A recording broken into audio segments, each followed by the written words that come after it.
lesson 62, complex roots of quadratic equations. This is exactly like completing the square with a coefficient in front of your x squared term. Everything's the same except we're going to get a complex root, which means we're going to get a negative number under the radical, something like that, so we would get 5i. These problems, when they talk about complex roots, means they're complex numbers, so they're going to have an imaginary part to the number. So let's just start with the first one.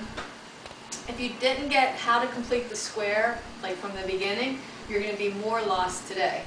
So if you're one of those people that never learned to complete the square, and you never figured out mixture problems, there's a few things that are causing a problem, please let me know. Just send me an email, say I never got how to do completing the square, I never got mixture problems. Maybe we could have a special session for the group of people that don't get that. But anyway, we're going to do completing the square because it says solve, it's quadratic. You can solve quadratic by either factoring, and if it won't factor, then you have to complete the square.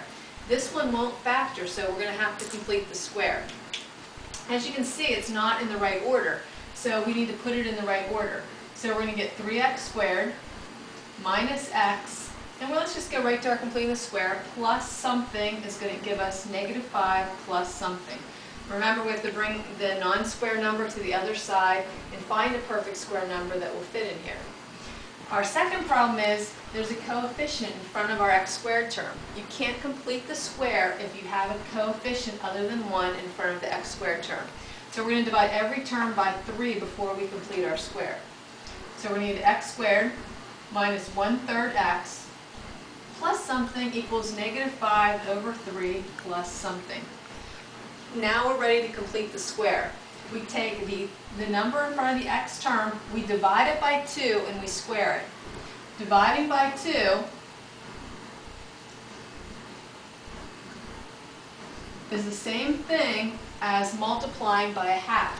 So it's going to be 1/3 times 1/2, and we're going to square it, and that's the number we put on both sides of the equation. So that's going to be 1/6 squared, which will give us 1 over 36.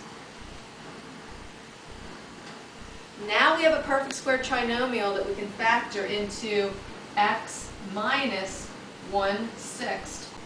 Alright, so now we have to find a common denominator, which would be 36, and this would give us a 60, so it's minus 59 over 36. Now to free the x, we take the square root of both sides, plus or minus, so we get x minus 1/6 equals plus or minus the square root of negative 59 over the square root of 36, which is just 6. Now we have to get x by itself, and you're going to notice there's a negative sign under the radical, which is illegal, but that's why we're going to use the I and make it into a complex number. So we get x equals 1/6 plus or minus the square root of 59i over 6. This is a complex number, the real part and the imaginary part. The only difference between this and problems you did a few lessons ago was you're going to get a negative number under the radical, and so you're going to need to bring the I out, and therefore it's a complex root. This is the solution. If you were to take this whole x amount and put it in for these x's, it should come out to be 0. Let's try one more of these. Same idea. We need to get it in the right form. You're going to notice that there's a 5 in front of the x squared term, so we're going to have fractions again. So we're going to get 5x squared minus 2x plus something equals minus 3. The minus 3 is already over there this time. Divide plus something. Divide everything by 5 to get the coefficient to be 1. So we get x squared minus 2/5 x plus something equals negative 3/5 plus something. Don't forget to divide everybody by 5 before you begin. Now we take our number in front of the x, which is 2/5, divided by 2, which is the same as multiplying by 1/2, and then we're going to square it. So we're going to get 2 over 10. Now I'm going to reduce that to 1 over 5 quantity squared. It's so much easier if you just reduce it before you square it. So we're going to get 1 over 25. And we're going to add it to both sides. Now we have our perfect square trinomial, which factors into something times itself. So it's going to be x minus 1 over 5 quantity squared.